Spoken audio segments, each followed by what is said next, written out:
Welcome back to Sports Scene Live. I'm Jeff Porsche, and we're here once again at Tiger Honda on Airline Highway, and it's Thanksgiving time, and so you got the quarterfinals in high school, and then you got the big games in college and pro, and Pete's here to pick them all.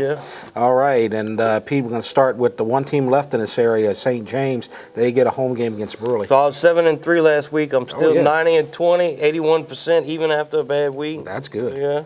So I picked St. James to go to the semifinals. They're the top seed. They're 12-0. They beat Green Oaks 41-8. They were the Dakotas team last week, and so Coach Valdez, Shamar Smith, Sean LeBeau had the big game with 3 scores, and Shaz Preston, Logan Gravaz, their receivers, Alec Mailer, Chase Geeson, and Shavion Jones both had 2 sacks. And Brad Baptiste and Stibe and Esther. Bruley, I had picked Bruley to win the upset over Marksville after they knocked off Donisville the week before.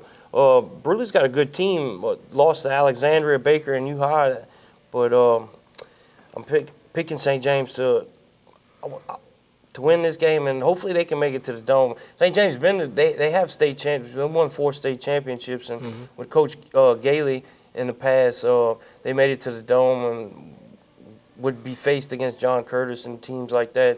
Yeah. But back in the day, Coach Wagaspack had won some state championships too. So St. James has always been a good program, and I hope they can make it back to the Dome. This is their year. This is Coach Valdez's 4th year there. Shamar Smith has been the quarterback for 4 years. So let's go St. James Wildcats. Yeah, I think they got a good chance for sure. Now let's go to college. LSU trying to get the perfect season and wrap up and get into the playoffs and get to the championship game. But they got the Aggies, and they're good.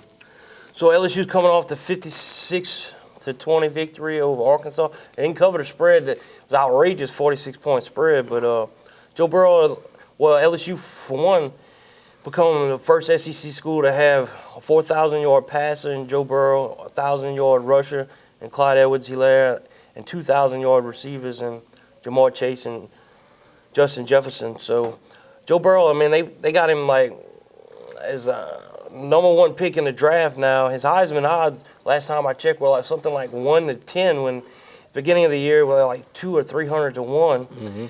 He's become just the 4th player in SEC school history to throw for over 4,000 yards. He's got 4,014 yards, 41 touchdowns, 6 interceptions. He just needs 262 yards to break Tim Couch's record of 42.75, and just 4 touchdowns to break Drew Luck's record of 44. And he's on pace to break Colt McCoy's national record of the completion percentage. He's at 78.9 with Colt McCoy was 76.7. This past week, he was 23 of 28 for 327 yards and 3 touchdowns. Coach Ed Orgeron, Joe Brady, Steve Ensminger, they all doing a great job. Dave Aranda's doing a great job on defense, too.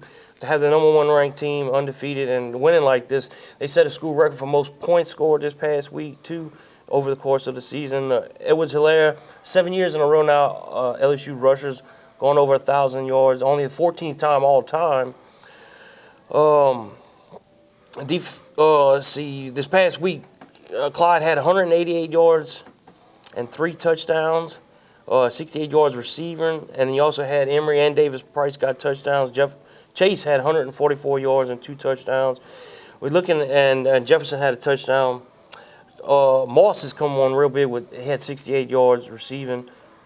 You talk about Burrow and winning the Heisman, but you're also looking at Clyde's got a chance to win the Doak Walker Award, and Chase has got a chance to win the Biletnikoff Award. So they got penalized for the dancing. So I'm hoping that Burrow just once can do the Heisman pose. I know Patrick Peterson and Fournette both did it during their careers at LSU, and they didn't win. If this is the guy that's going to do it, I'd like to see him do it once if they can't do their dancing anymore. But defensively, Queen and Phillips are good at linebackers, and then they had Marcel Brooks has really come along, and they had Maurice Hampton starting for Grant Delpit. I mean, obviously, I picked LSU to win this game and stay undefeated. They already clinched the SEC West. They're gonna face off against Georgia. Of course, last year we went to 7 overtimes, 74-72. LSU had owned the series since Texas A&M moved into the SEC, and Texas it's gonna be tough. Texas A&M, 19-13, lost to number 4 Georgia last week, and Jimbo Fisher. I mean, he got a big break coaching for Saban when he was at LSU, so he's familiar. And Kellen Mond and Jamon Osborne, that's the 2 players that LSU gonna have to keep an eye on. But I pick LSU to win it and hopefully make an undefeated national championship this year. All right, then we got the Thanksgiving, the new tradition, Saints-Falcons. So yeah, I pick the Saints win a dogfight this week with the Panthers. Breeze was 39 for 3 touchdowns. It's the 5th straight game that Thomas went over 100 yards, 10 catches, 101 yards, 1 touchdown. Tavius Murray, 64 yards rushing and a touchdown, and Kamara, 54 yards rushing and 48 yards receiving. Jared Cook, 99 yards and a touchdown. They lost to the Falcons. I think the Saints going to want revenge on Thanksgiving, and they're going to roast the birds. So Falcons are coming off a 35-22 loss, so I picked the Saints to win. All right, let's go back to college a little bit and talk about first the Iron Bowl, Alabama-Auburn. So let's see. When you look at these 2 teams, Auburn's probably played LSU the toughest defensively, losing 23-20, and Alabama may have played LSU the toughest altogether, losing 46-41. But Coach Saban, he's got Mac Jones now without 2 out, and he's still got the receivers, Judy, Devontae Smith from A-Mead, Waddle, and Ruggs, and Najee Harris is a big-time back. Malzahn is the Big Cat Bryant on defense for them, and Bo Nix. It's the Iron Bowl. I pick Alabama. I think Alabama, I don't want them to sneak in like they did in 2011, but LSU may have to beat them twice. I pick Alabama to win this game and possibly sneak it in. Right. Oh, well. Let's move on to something else. Ohio State against Michigan. Well, I mean, they always they've already did it before. Alabama has had a history of getting in without winning the SEC championship, so somehow they just got that clout. But I'm picking Ohio State to win this game. They ranked number 2, 11-0. They beat Penn State 28-17. Justin Fields, the Georgia transfer, and then Chase Young, the defensive line. Shea Patterson was, I think, originally committed to LSU and then went to Ole Miss. So, yeah, it's going to be at the Big House. They coming off a 39-14 win. It might be Harbaugh's last chance to beat Ohio State, but Ohio State's, I think, the real deal.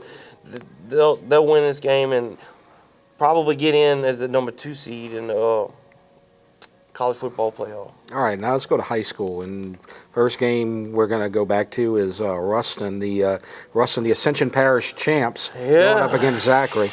So I don't know. I kind of want to pick Ruston, and even though it's on the road at Ruston, but I'm going to have to pick Zachary. This is 7th straight year, and they won 3 titles in the last 5 years. Keelan Brown won 2 in his own, since he's been the quarterback. Got R.J. Allen and Chris Hilton.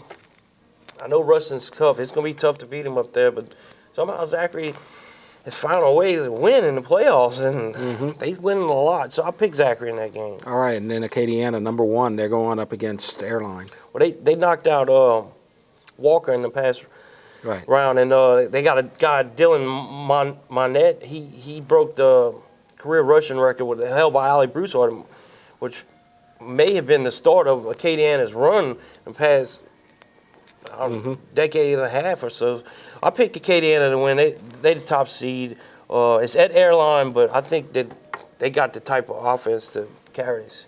Right, and then we get the game of the year maybe in high school. John Curtis taking on Catholic High. Well, I mean, everybody's been saying this is one of Catholic's better teams, with Jackson Thomas, Braylon Morgan, and Josh Parker. They got big wins over St. Thomas More, Carr, and U-High.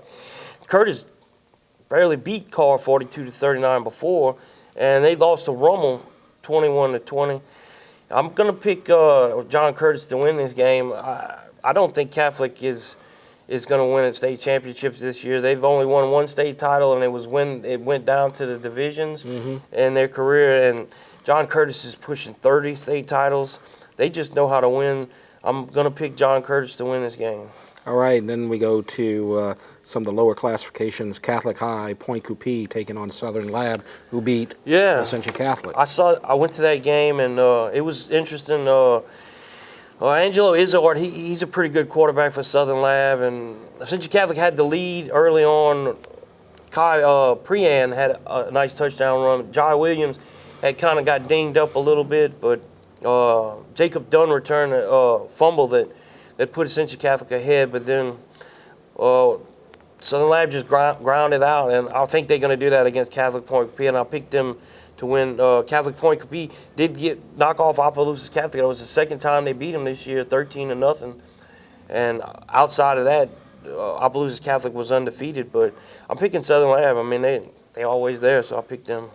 All right, and then two teams very nearby. East Iberville is playing White Castle. Well, it's a rematch, and they in the same district as Ascension Christian and Ascension Catholic. White Castle won 22-20 earlier in the year. Basketball-wise, they won 2 state titles recently and have more than that. And they won a state title in football back in 2010. I like White Castle to win this game. The quarterback's Javier Batiste. But I want to give Coach Ron Lejeune a lot of credit at East Iberville for really turning that program around and getting them into the quarterfinals here. But I think it's going to be another close game at White Castle. It's at White Castle, so I'm going to pick them to win that game. And I guess that's all, folks. All right. Thanks a lot, Pete. Yeah. And, good job. Great season. Yes, sir. All right. We'll be right back after this.